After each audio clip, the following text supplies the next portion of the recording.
Today on my agenda is to clean up the porch. Thanksgiving will be here soon, next week. I can't believe it. I thought I had one more week, and I was trying to tell Granny there was one more week, and Paul's like, "No, Tipper, you're wrong. You're wrong. There's not. It's next week."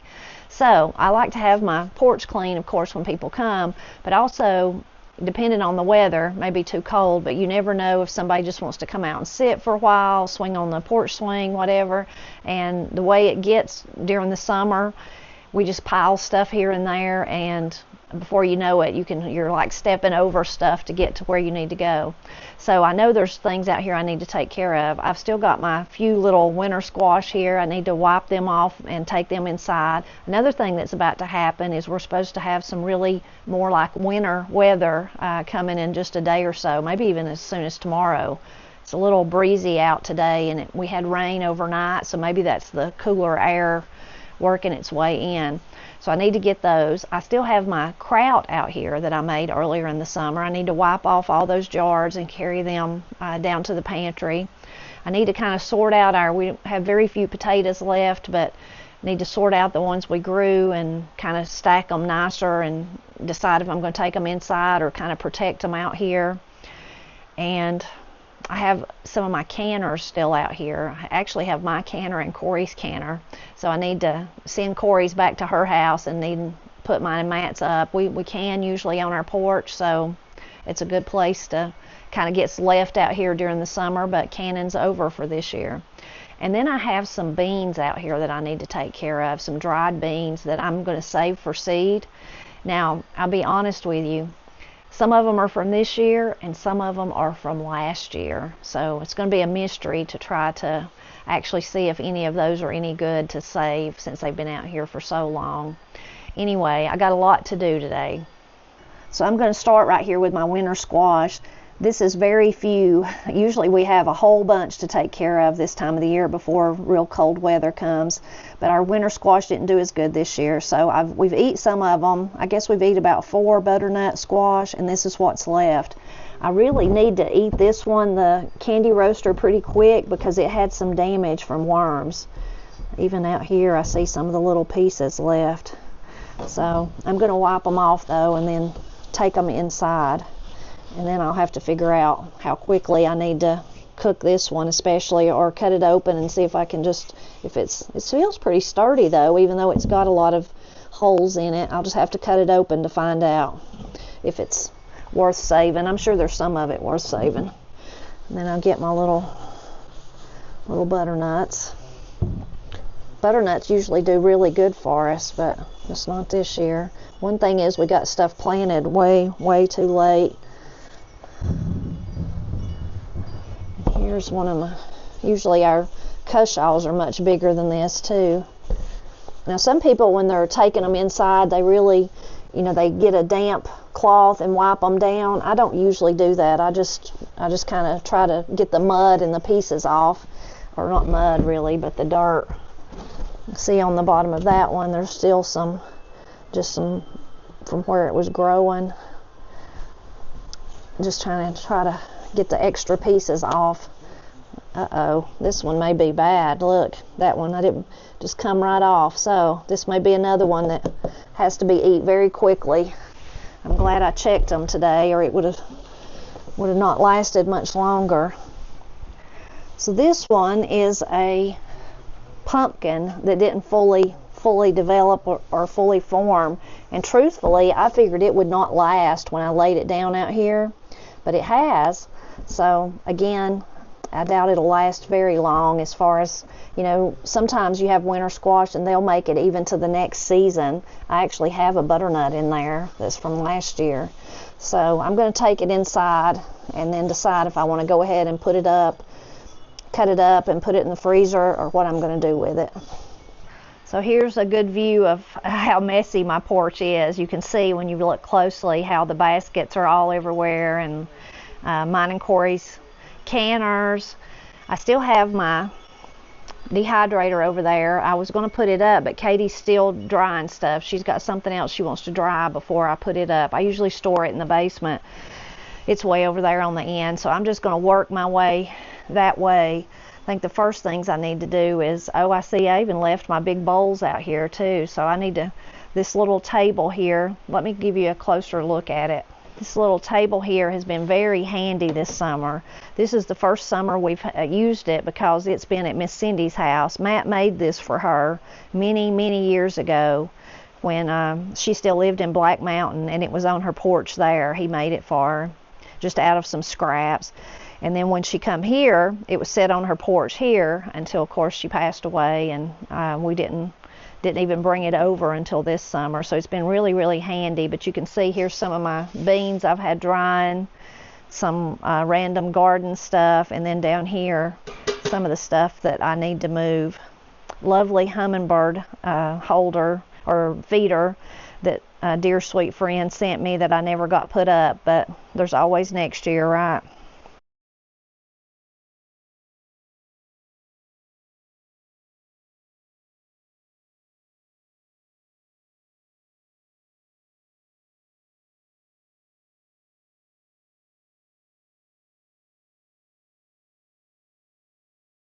Now the table looks much better. Makes me feel good to know I've put the canners up till next year. Now I need to move a little bit further down and start working on those baskets. This was a piece of cardboard Matt was using to block the wind from where he was cooking out here, but I think he's done with it. I'll have to ask him. Desperately need to clean the camp chef, the burner that we use out here. It's filthy, but I'm not going to do that right now. I might try to convince Matt to do that actually for me, but if not, I'll tackle it at another time. I just want to get these baskets and stuff organized. So real quickly, I'm going to go through, I know the sweet potatoes are still fine, they're almost all gone. I'm going to use that great big one there for Thanksgiving, and I might be able to take some of them in though, and we'll have to look closer. And then the other potatoes I'm going to combine and kind of go through them and make sure they're all okay, and then combine them into one container because we've about eaten them all already. With my garlic, I might just leave it. I might find a smaller basket though to put it in. I usually sweep every week out here, but I don't usually get behind stuff and sweep, so I'm going to do that.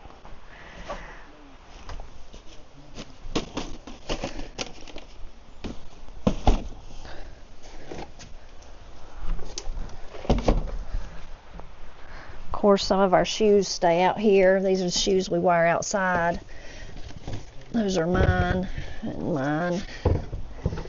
These might be, I'll have to ask Katie about those.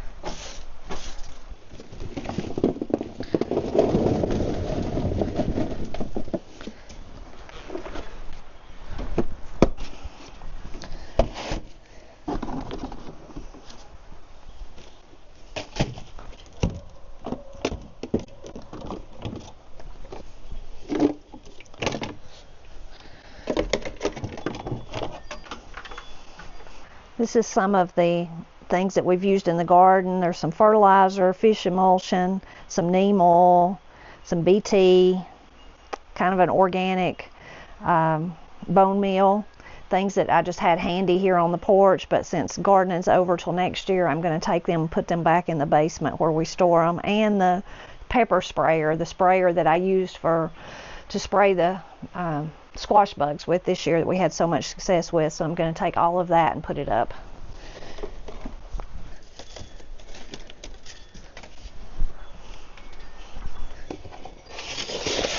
So that's all the potatoes we have left that we grew this year. A lot of them are small. We need to eat them up pretty quick, so I probably will take those inside. Some of them are starting to sprout. I'll probably just take that whole container inside in the kitchen, and it won't take us long to eat them since some of them are so small. Since the sweet potatoes look so much better, I'm going to leave them, and I'll probably just put a lid over top of them, kind of protect them. I don't think it's going to be like a hard freeze. It will be frosty, but of course they're protected here on the porch, so I think they'll be fine. The potatoes would be fine too. They're just getting down to those little ones that wasn't that great and just really need to be eat up before they start going bad. I have to find me something to put on top of that though. I wonder if I could just use another basket. Yep, well, we'll do that. And then the same thing for the garlic. I'm going to leave it, I have good luck leaving it out here. I just kind of check through it. Every time I need garlic, I come out here to get some. And it usually does fine, even all winter out here. I need something to cover it with though. I'll have to find something to cover it with. Okay, already looking way better. You can at least walk now. Now I'm going to move on to the kraut, and that's going to be a big job. I'm going to have to wipe down all the jars. I'm going to have to go too. I made such a mess with the water I brought out cleaning over here. I'm going to have to get me some fresh water. So I'm ready to start on the kraut. Someone had spilled something up here on this little table, and it had kind of dripped down. I don't know exactly what it was, so I've been cleaning on it first before I get to the kraut. This is a, if you can see there, see the butterflies. That might be a better view there. You can see the butterflies. I said table. It's not really a table. If I lift that up, you can see it's just a barrel. But when Matt and Daddy used to build houses, me and Corey and Katie, I'd take them to go visit the job site, you know, and we would often look through their scrap pile for pieces like this. This was probably maybe going to be a cabinet door or something like that, because it's been, you can see there, edged out. And we would bring them home, and we would do what Corey and Katie called create. We would just make a big mess mostly, but we did make some things like this. They've just painted it and then used a stamp of a butterfly, snake feeder, dragonfly, and just put some little dots, and then I coated it with polyurethane. We used some of them out here on the porch. We gave some of them away. You know, I let them give them as presents to Granny or Nana or Miss Cindy or whoever. And that one's been here ever since. That's a giant ashtray. I have no clue where I got it. I can't really remember, but it's been out here a long time too. And it holds just some rocks that Katie and Corey made. More of our creating days. I think there's one, yeah, that one always cracks me up. It's Ashley Furniture, Johnny Chastain. They were a huge Johnny Chastain fan. He's just a local boy, but he was a race car driver at the Brasstown dirt track. Here's another one of those that we made all those years ago. You can see it's just kind of finger painting in the flower. I just thought it was so pretty. It's the one that's in the best shape because I've had it hanging up like this all these years, so it still looks pretty good. If you watch our videos, you've probably heard the story of my wonderful man here. Miss Cindy gave it to me years and years ago, but it has a wonderful story. Her friend Robin made it. Very talented, you can see. Well, he made it as his, like, he was his first one that he was going to try to make these along with other things that he made. And so he hung it on a tree. He wanted to see how it weathered around his house. And someone stole it. It was gone, you know, and he was upset about it. So he made a new one. It was slightly different, of course, and he hung it there. Well, then the funny part is they brought back this one and they took the other one. But he's been on my porch for many, many years now. And of course I think of Miss Cindy when I see it, but I also think of Robin and his dear sweet wife. I think this is the only other one that we still have. You see it's stars. I'm not sure. Yeah, you can see it's like been routed out there too, and I don't know if this was the mistakes. It might have been. Those might have been the mistakes of why it ended up in the scrap pile. My kraut's been sitting here since I made it way back in the summer. If you missed that video, I'll link to it. So this is what I usually do. I just leave it here until true cold weather's about to get here. And then I wipe it down good, get all of the dust and debris and like whatever's been spilled on it this year off, and then I take it and store it on my pantry shelves.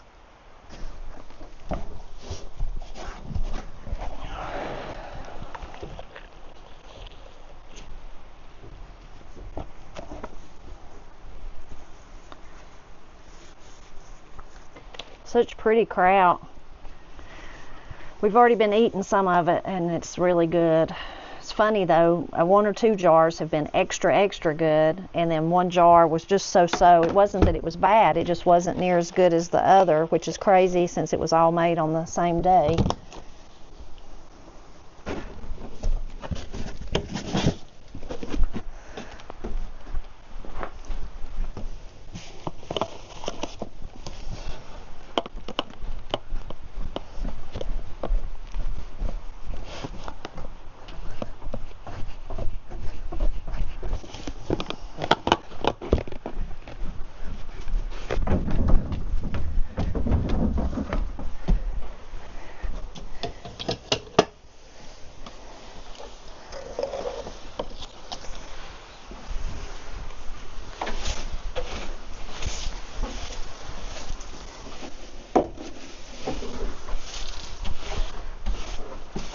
So yay, the porch is almost done. All I like is this little end, which is really just the beans and the dehydrator. I'm going to leave the dehydrator though, because Katie said she wasn't through with it. She's been so great this year to she's used it more than I have this year, and she's made us so many goodies when you think about drying spinach, and she's dried some fruits and made some fruit leathers, so really thankful for her doing all that.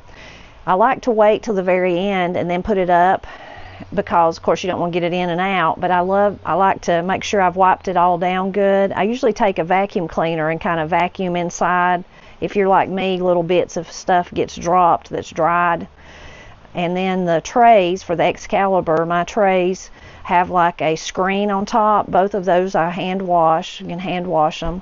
And also they have, Katie's been using, and of course she's washing these after she uses them, but like it's a mat that rolls out, so then you can dry stuff that might seep through those screens. So thinking of those fruit leathers and things like that. Anyway, so I'm going to leave it and just get started on the beans.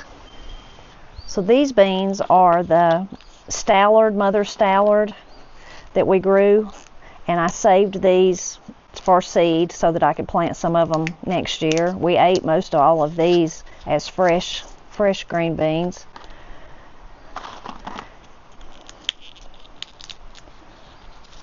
That's funny, they may just be bad, but they're kind of brown. There's one of the ones that mostly what they look like is that cranberry kind of swirled.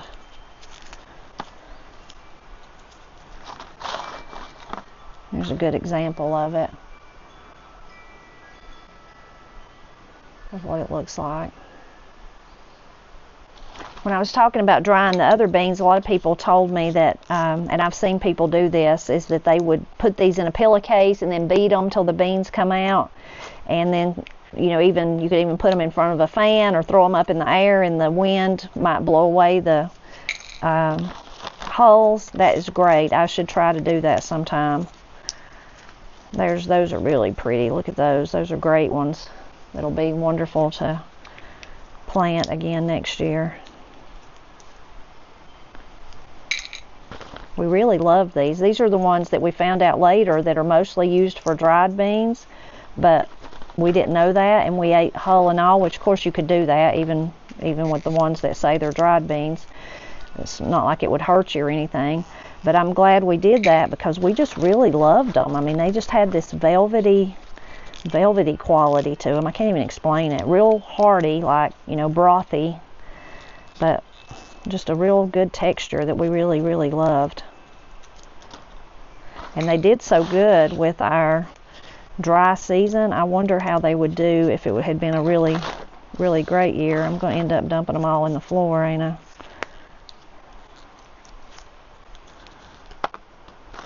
Okay, got all of those done.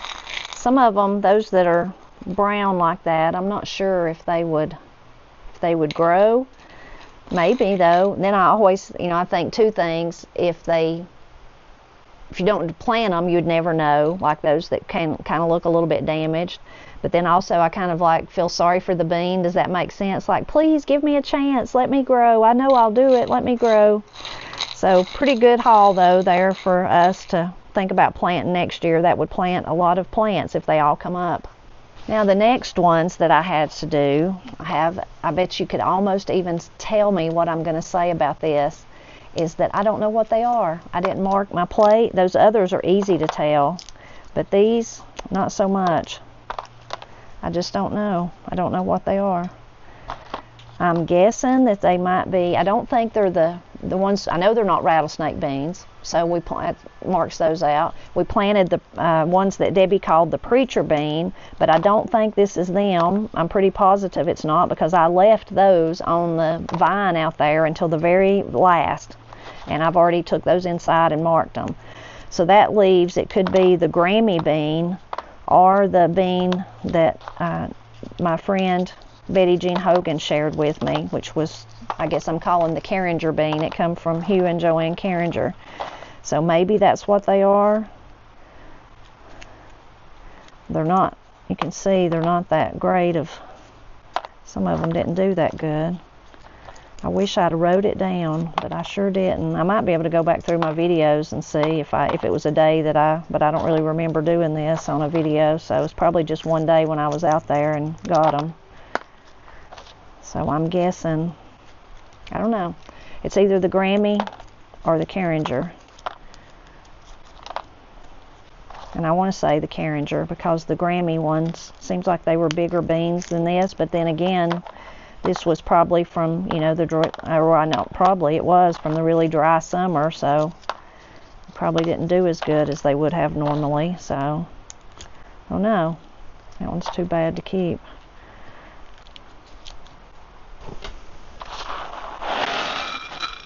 Okay, I ended up with a few seeds. That one's bad. That one's bad. Some of these have got damage from the bugs. They're half gone. They don't just look bad. Half of the bean's gone. Half of that bean's gone.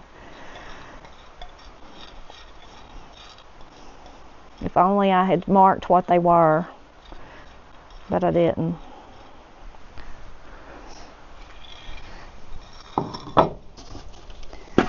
Now, the other ones I need to look at, I did mark. I marked by doing this. I put what was on the marker in there with them. These are the ones I told you have been sitting here since last summer. And I never did hull them out. We didn't plant, we did this just for seed. We wanted to keep them all for seed. We wasn't planning on eating them.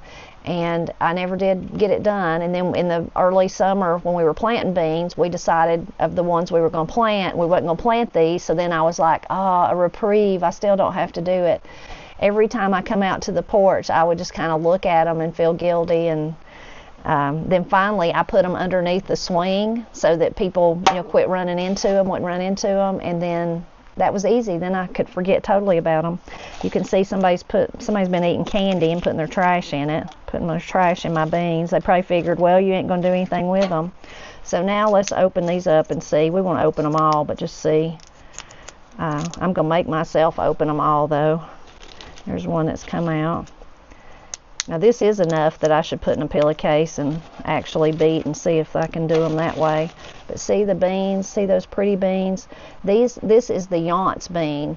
So it is a bean, a bush bean, an old variety. We've told you about it before, I'm sure, but Matt's friend Brian Lambert, he shared it with us. It had been passed down in his family. And I even got to talk to one of his great uncles one time, and he told me about it. And he said that they grew them since he was a boy. His grandparents even grew them, and that back then they called them the Yount's bean because that's, I think, where the seed come from, was the Yount's family. But he said some people called them the Young Prince too, Young Prince. I researched that and couldn't find out anything about it. But it is a really, look at that, a really tasty bean. Now, when we grew them for many years, but we kind of almost let our seed get away from us. That's why last year when we planted them, we said everything we grew was just going to be the seeds, so that we would be sure to have some.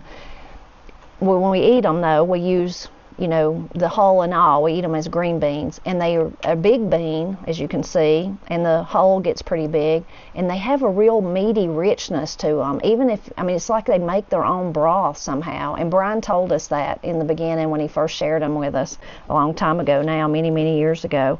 And it's just so true. They just have a unique, I don't know, just like I said, it's like they make their own broth, their own richness to it. Now, as I'm sitting here looking at them, I'm sure that you could use them as dried beans. They're so big and pretty. They're more of a tan color than like the yellow eye, but they do have that little eye place. If any of you know of a bean that looks like this, tell me about it. And it probably is the same bean if it's an old variety. It's just that in different places they go by different names. And like I'm calling, is a perfect example. If Brian's family called it the Yount's bean because the Yontses gave it to him, well, that's what I was saying about the, you know, Betty Jean gave me that bean, but she told me it come from Hugh and Joanne, so I'm going to call it the Carringer bean because I know them, and I know that's, you know, Betty Jean said that's where it come from. So that's how those things happen, and then in different places, those old varieties like this just end up being called by all sorts of names. So, Now I just need to, I'm gonna, since this is so many, look at all those, some of them have just fallen out on their own down in there. I'm going to do like all of you have suggested and find me a pillowcase after a while and put them in it and shake and beat and get them to come out that way.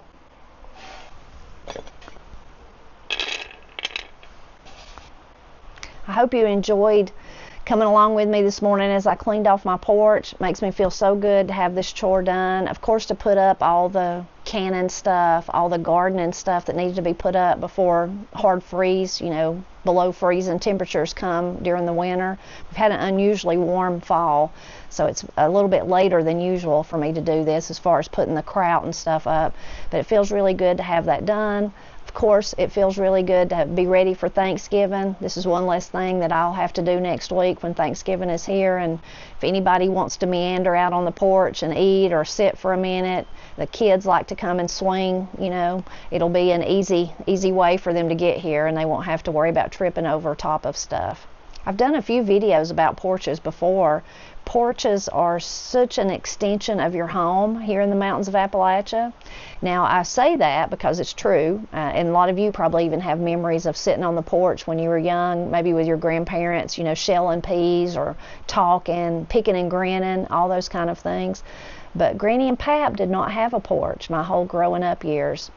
When we moved into the house Pap built, I was probably maybe about 6 years old, 5 or 6 years old in that area. On one side of the house, the door that we come and went in the kitchen there, it had just concrete like blocks. He made steps out of them, and that's how you entered the house. And on the back side of the house, where I call that the back of the house, Granny calls that the front of the house, but for many years, literally till I was grown and married, Pap never managed to build not only not build a porch on that side, but not even build any steps. So for my whole growing up years, if you opened that door, you were about 4 feet off the ground. You're just looking out, there was the door. And we never went in and out that door unless somebody went out at me or Paul or Steve usually to, you had to get down and climb out it or climb back in it to move the TV antenna. That was the closest route, and then somebody could lean out the door and tell you to turn it one way or another. Granny used to tease me and tell me, which I don't guess it was teasing, I guess it was the truth, but that her front porch, she called it, I call that the back porch, but Granny's different, she calls it the front porch. So she says her front porch was in my mouth, meant I had braces, and that's where the money for her porch went, was in my mouth. And anyway, after me and Matt was married, Matt and Daddy built the porch, so Granny has porch now on the back, and she has a little porch on the front too, a little deck. And when Pat broke his hip, the little deck was already there. I guess Matt and Daddy built it. I can't remember it as much, but Matt built a ramp, so it has a ramp so Granny can get in and out of that side easily, although she doesn't like to use the ramp. She wants to go down the steps because it's quicker, Tipper. It's quicker if I go down the steps, even though she should be more careful and use the ramp. Anyway, lots of living on front porches, and we sure do use ours a whole lot. We use it often, and we use it even in the winter. Somebody, like I said, you just need a breath of fresh air, come out here and sit on the swing for a few minutes, sit in one of the rocking chairs, so we use it a lot. And Matt bemoans the fact, even till today, that he wishes he had made it wider. It's like a long, narrow porch. He wishes it even 2 foot wider would have been so much better. But that's, hindsight. All these years later, we're not going to undo it. And when we were first building our house, we were young and trying to save money and didn't want to splurge on this or that, but that's one thing that he really, really wishes we had done, was make it a little bit wider so that it wouldn't just be so narrow and long. But it really has served us well all these years. Like I said, we love just to come out here and sit, but then we have the camp chef and the Blackstone out here, so Matt does a lot of cooking out here, and we do all of our canning, pretty much all of it. I might water bath sometimes inside, but all of the pressure canning we do out here on the porch, so it serves for that.